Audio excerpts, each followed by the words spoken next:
Hi, I'm here to tell you why I don't think traditional writing prompts work very well for NaNoWriMo or ever, and what to do instead. A traditional writer's prompt is something that some writers will use to get warmed up when they're writing.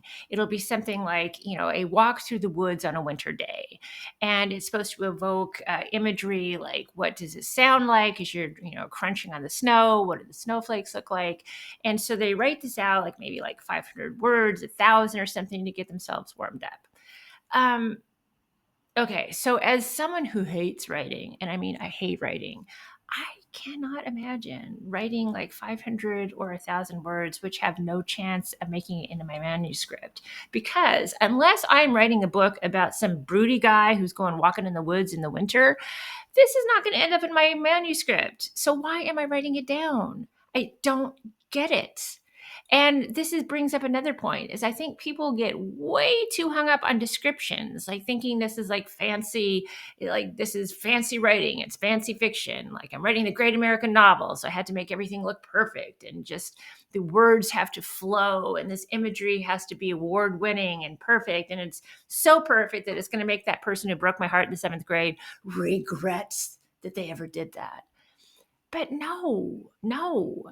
And first of all, no writing should be perfect in the process of it because it prevents us from finishing.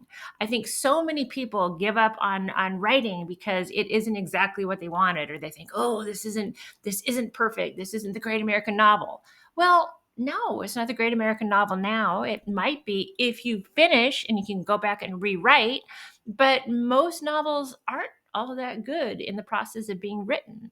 So give yourself a break on that.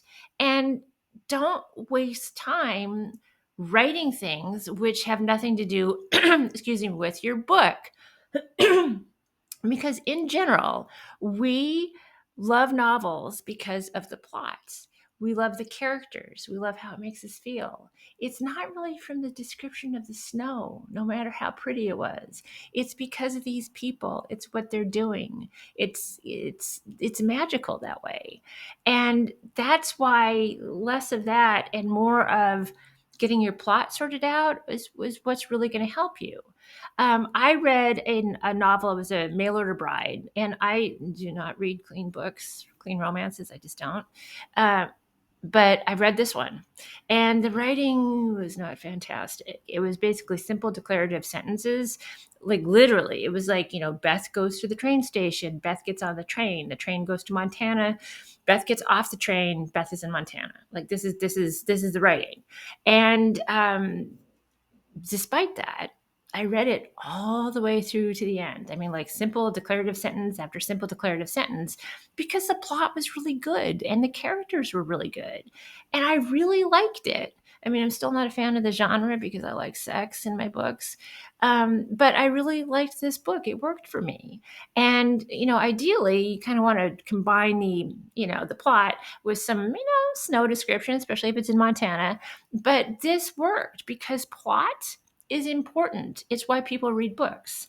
So that's why, if you feel the need to warm up, get the juices flowing, instead of writing something which is completely unrelated to your book, uh, write about your plot, write about your characters. Pretend that you are interviewing your best friend, or if you're masochist, like you're on a first date. And so you're asking your character, like, what did you want to be when you grew up? Like, what is your fondest memory from, being 10 years old? What's your biggest fear? What's the biggest lie you told? All of this stuff. I mean, these will, and even if you don't put this directly into your book, it's going to help you know who your characters are. It's going to flesh them out into real people on the page. And then they'll be interacting with other real people on the page. And pretty soon, you have like a real book on your hands. And that's what's going to get you to your 50,000 words. And that is what's going to get you a book that people will really love, which will touch their hearts and have them coming back for more. It is not the description of the snow. It just isn't. So this good, the snow not as much, unless you are writing the book about the broody guy, in the woods, and there is a market for that. But just no, Plot, yes.